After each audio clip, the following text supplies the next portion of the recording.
Hi friends, welcome back to my channel. ఈరోజు పెసర వడలు ఎలా చేసుకోవాలో చూపించబోతున్నాను.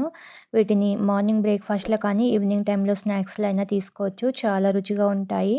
కరకరలాడుతూ నోటికి రుచిగా చాలా బాగుంటాయి. ఈ పెసరపప్పులో ప్రోటీన్స్ ఎక్కువగా ఉంటాయి. ఇలా చేసుకున్నామంటే నూనె అస్సలు పీల్చదు. పెసర వడలు ఎలా చేసుకోవాలో ప్రాసెస్ చూసేద్దాము. ముందుగా ఒక బౌల్ని తీసుకొని అందులోకి 1 కప్పు పెసరపప్పుని వేసుకోవాలి. ఇందులో తగినన్ని నీళ్ళని పోసుకొని 1కి 2 సార్లు శుభ్రంగా కడిగి ఈ నీళ్ళని వంపేసి మరలా పెసరపప్పు మునిగేంత వరకు నీళ్ళని వేసుకొని 2 లేదా 3 గంటలు నానపెట్టుకోవాలి. ఒకవేళ అంత టైం లేదనుకుంటే వేడి నీళ్ళని పోసుకొని 1 గంట సేపు నానపెట్టుకోవచ్చు. పెసరపప్పు బాగా నానితే వడలు బాగా వస్తాయి. చూడండి, 3 గంటల తర్వాత పెసరపప్పు చక్కగా నానిపోయాయి. ఈ పప్పుని మరలా ఒకసారి శుభ్రంగా కడిగి స్ట్రైనర్లోకి వేసుకొని నీళ్ళని సపరేట్ చేసుకోవాలి. 10 నిమిషాలు పక్కన పెడితే నీళ్లు వడారిపోతాయి. మిక్సీ జార్ తీసుకొని 4 పచ్చిమిర్చిని వేసుకోవాలి. 1 ఇంచు అల్లాన్ని ముక్కలుగా వేసుకొని మూత పెట్టి కచ్చా పచ్చగా గ్రైండ్ చేసుకొని నానబెట్టుకున్న పెసరపప్పులో నుంచి ఒక 2 స్పూన్ల పెసరపప్పుని ఒక బౌల్లోకి తీసుకోవాలి. మిగిలిన పప్పుని జార్లోకి వేసుకొని నీళ్ళేమీ వేయకుండా మూత పెట్టి మరీ మెత్తగా కాకుండా కొంచెం రవ్వగా ఉండేలా గ్రైండ్ చేసుకోవాలి. చూడండి, ఇలా ఉండాలి. ఇలా ఉంటే వడలు బాగా వస్తాయి. ఈ పెసరపప్పుని ఒక బౌల్లోకి తీసుకొని మిగిలిన పప్పుని కూడా ఇలానే గ్రైండ్ చేసుకొని బౌల్లోకి వేసుకొని పక్కన పెట్టుకున్న 2 స్పూన్స్ పెసరపప్పుని వేసుకొని చిన్నగా కట్ చేసుకున్న ఉల్లిపాయ ముక్కలు, తరిగిన కరివేపాకు, చిన్నగా కట్ చేసిన కొత్తిమీర, రుచికి సరిపడా ఉప్పు, 1 స్పూన్ జీలకర్ర వేసుకొని ఇవన్నీ పెసరపప్పులో కలిసేలాగా కలుపుకోవాలి. కావాలంటే పొట్టు పెసరపప్పుతో కూడా ఈ వడలు చేసుకోవచ్చు.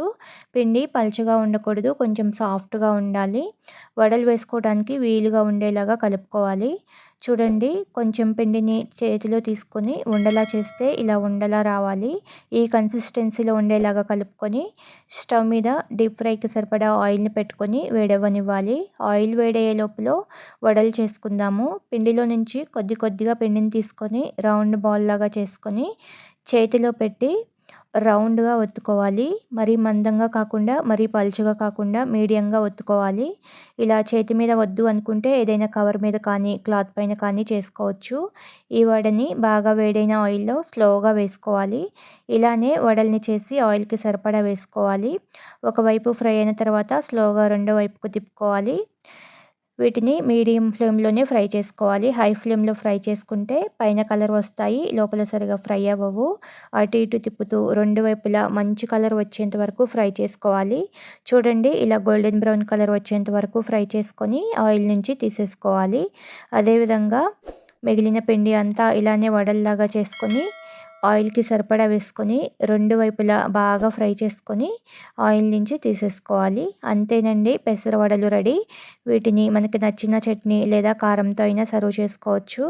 మధ్యలో పెసరపప్పు తగులుతూ చాలా రుచిగా ఉంటాయి. పైన క్రిస్పీగా లోపల సాఫ్ట్గా చాలా బాగుంటాయి. పెసరపప్పులో మంచి ప్రోటీన్స్, విటమిన్స్ పుష్కలంగా ఉంటాయి. అప్పుడప్పుడు ఇలా చేసుకొని తింటే చాలా మంచిది. ఈ కమ్మని పెసరపప్పు వడలను మీరు కూడా చేసుకొని మీకు ఎలా వచ్చిందో కామెంట్ చేయండి. వీడియో నచ్చితే లైక్ చేయండి. మీ ఫ్రెండ్స్కి, రిలేటివ్స్కి షేర్ చేయండి. కొత్తగా చూస్తున్న వాళ్ళు మన ఛానల్ని సబ్స్క్రైబ్ చేసుకోండి. Thank you for watching this video.